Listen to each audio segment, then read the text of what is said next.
Assalamualaikum warahmatullahi wabarakatuh. Bapak Ibu,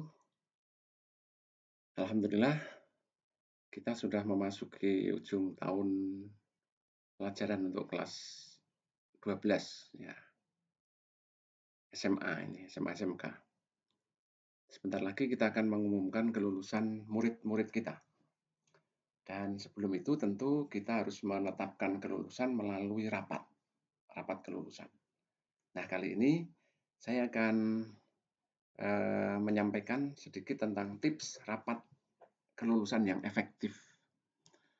Karena ada kalanya rapat kelulusan itu tidak efektif, ngelantur, berpanjang waktu, ya, kemudian hasilnya tidak memuaskan dan seterusnya. Nah, ini insya Allah tip-tip ini kalau digunakan ini bisa lebih meningkatkan efektivitas rapat, bisa lebih kondusif dan juga hasilnya insya Allah memuaskan kita semuanya. Apa saja itu? Ya. Pertama harus dari sisi persiapannya dulu. Persiapan rapat ini penting karena menentukan hasil. Nah, di antaranya persiapan rapat itu pertama, pastikan peserta rapat sudah memberi undangan. Dan ketika menyampaikan undangan, pastikan dia mengkonfirmasi kehadirannya. Bisa tidak, itu penting. Kemudian pada hari H, sebelum rapat dimulai itu kalau memungkinkan, dan saat ini sudah sangat memungkinkan karena kita semua punya HP, punya WA, itu mengirimkan pengingat beberapa jam sebelum rapat dimulai. Karena kesibukan itu kadang-kadang tidak ingat. Apalagi kita saat ini suasana work from home itu mungkin banyak kesibukan lain. Nah, ini ada pengingat. Setelah itu siapkan tempat rapat. Nah, ini khusus kalau kalau rapatnya itu rapat yang tidak rapat online ya, tapi rapat harus ketemu. Siapkan rapat yang nyaman. Ya kalau pakai telekonferensi ya pastikan bahwa jaringannya bagus, pastikan bahwa koneksi internetnya bagus, pastikan bahwa semua semua yang kita undang ini sudah download aplikasi yang sesuai dengan undangan kita atau sudah mengkonfirmasi. Ini namanya menyiapkan tempat rapat yang nyaman, yang tidak mudah diganggu. Nih, kalau di sekolah itu ya tempatnya tidak ada orang lalu lalang, tidak terlalu panas, ya, tidak ada gangguan suara dan seterusnya. Ini tempat rapat. Nah, kalau tempat rapatnya Vicon ya tadi koneksi, kemudian ketika mau presentasi atau mereka sudah memahami tata tertibnya, mematikan audio dan seterusnya. Oke, berikutnya. Pastikan orang-orang yang bertugas dalam rapat itu sudah benar-benar siap. Jadi nanti siapa yang akan memimpin rapat, siapa yang menjadi pembawa acara, siapa yang nanti akan mempresentasikan, nah, dan sudah mencoba. Siapa yang nanti jadi notulis. Ya. Kalau di video conference tinggal direkam saja. Ya, direkam saja. Kemudian pastikan bahan rapat sudah siap, baik dalam bentuk paparan maupun dalam bentuk cetak. Nah, nanti paparannya atau filenya, ya kalau video conference, kalau itu rapat yang tidak Vicon, ya barang cetakan, sehingga bisa langsung dicermati. Kalau ada kesalahan bisa diberi masukan. Apa saja yang perlu? Kriteria kelulusan. Nah, ini bahan ini termasuk. Sehingga semua paham apa itu kriteria kelulusannya. Kemudian data hasil analisis masing-masing siswa. Jadi semua data siswa, capaian nilainya sesuai kriteria kelulusan, itu sudah dibuat, dan peserta rapat ini kalau bisa mendapatkan satu persatu. Kalau tidak ya dalam satu kelompok satu. Sehingga mereka bisa ikut mencermati. Semakin banyak yang ikut mencermati, maka semakin bagus hasil keputusan rapat itu. Terus data-data pendukung, nilai sikap, nilai yang lain yang kira-kira nanti menjadi syarat lulus. Itu harus siap juga. Nah, itu dipersiapkan. Kemudian di pelaksanaannya bagaimana? Nah, pertama mulailah rapat tepat waktu sesuai undangan. Penting ini. Ini untuk menjaga disiplin. Jadi rapat itu bisa menjadi pembentuk budaya disiplin kalau rapat yang dilakukan selalu tepat waktu. Tapi kalau rapatnya ini tidak pernah tepat waktu, ini berarti budaya disiplin tidak ada upaya membentuk budaya disiplin. Nah ini, maka rapat pun bisa menjadi sarana membentuk budaya sekolah. Salah satunya budaya tepat waktu atau tertib waktu. Yang kedua, sebelum rapat dibuka, sampaikan kepada peserta rapat berapa yang sudah hadir, ya, dari berapa undangan yang seharusnya hadir. Misalnya, seharusnya rapat ini dihadiri 40 orang, tetapi sampai jam ini baru 30 orang. 5 orang izin, yaitu ini izinnya kemana dan sebagainya. Kemudian yang 5 ini belum hadir dan belum ada keterangan. Ini juga membangun budaya disiplin, ya, budaya disiplin, budaya tepat waktu.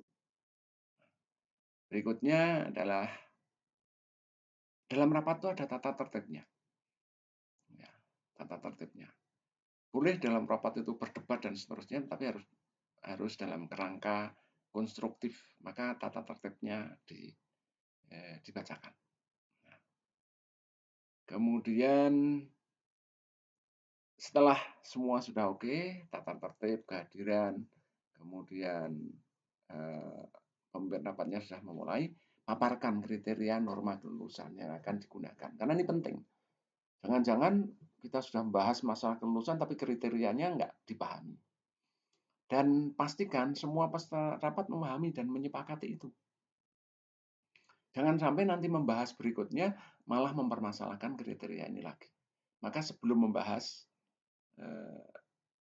satu persatu, pastikan ini dulu. Ini sebelum kita membahas anak, ini kalau ini sudah dipahami, disepakati, ini akan bagus. Karena ini belum ada perasaan apapun di sini.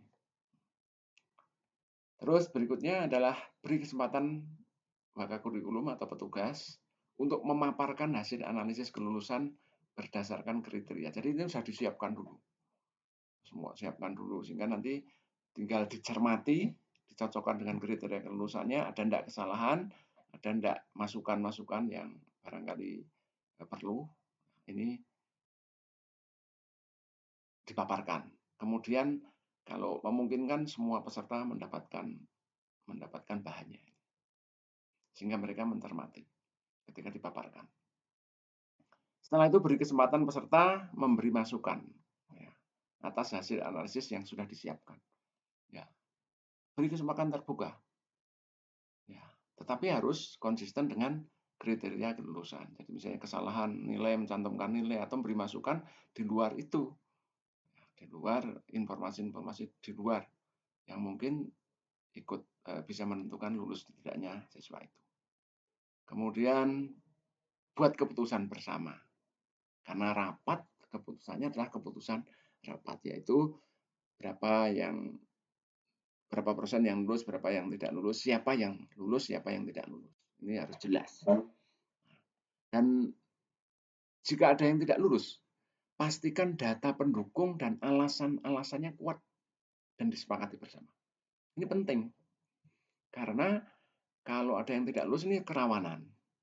Maka rawan protes, rawan didatangi wartawan, didatangi LSM. Nah, maka kalau data pendukungnya lengkap, alasan-alasannya kuat, dan itu sudah disepakati bersama, ini enak, ini menenteramkan. Tapi kalau alasannya saja tidak jelas, data pendukungnya juga tidak jelas, wah ini rawan ini, rawan.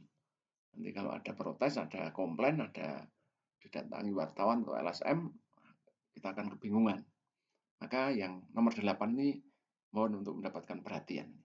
Jadi data pendukung untuk anak yang tidak lulus, dinyatakan tidak lulus. Catat hasil rapat dalam notulen. Ini penting. Maka notulen ini notulis itu kerjanya harus cermat. Cari orang yang cermat, orang yang tulisannya bagus, cermat, ya cerdas, mencatat keputusan karena kadang-kadang harus memformulasikan pendapat orang itu diformulasikan dalam bentuk tulisan yang baik dan benar itu cukup sulit. Maka pilih notulis yang bagus sehingga dia bisa mencatat hasil rapat dengan benar. itu selama rapat. Nah, kemudian akhir rapat atau penutup rapat itu ini nih yang harus dilakukan, baca kembali notulen yang dibuat. Ini untuk apa? Untuk mengkonfirmasi apakah yang ditulis oleh notulis itu benar. Yang kedua, untuk menegaskan kembali kesepakatan-kesepakatan rapat. Terus yang berikutnya, pastikan kalau sudah benar, sudah dibaca, pastikan semua peserta rapat bertanggung jawab terhadap keputusan itu. Enggak ada yang nanti, wah saya kemarin kan tidak setuju dengan itu. Ya, namanya rapat itu meskipun tidak setuju, kalau sudah disepakati bersama, ada tanggung jawab bersama. Karena memang kita sadar tidak mungkin memuaskan semua orang. Dan yang kedua ini juga harus disepakati bahwa ini rahasia sampai batas waktu yang ditentukan, yaitu diumumkan kepada masyarakat. Kecuali disepakati bahwa setelah rapat itu harus lapor pada pimpinan lewat instrumen yang sudah disiapkan oleh pimpinan biasanya. Itu dua hal ya di penutup kesepakatan ya, kesepakatan bulat ini penting sekali untuk kita. Insya Allah dengan persiapan, pelaksanaan dan rambu-rambu akhir rapat seperti ini tadi, rapat kita akan efektif, tidak akan menimbulkan masalah di kemudian hari. Selamat bekerja, terima kasih. Assalamualaikum warahmatullahi wabarakatuh.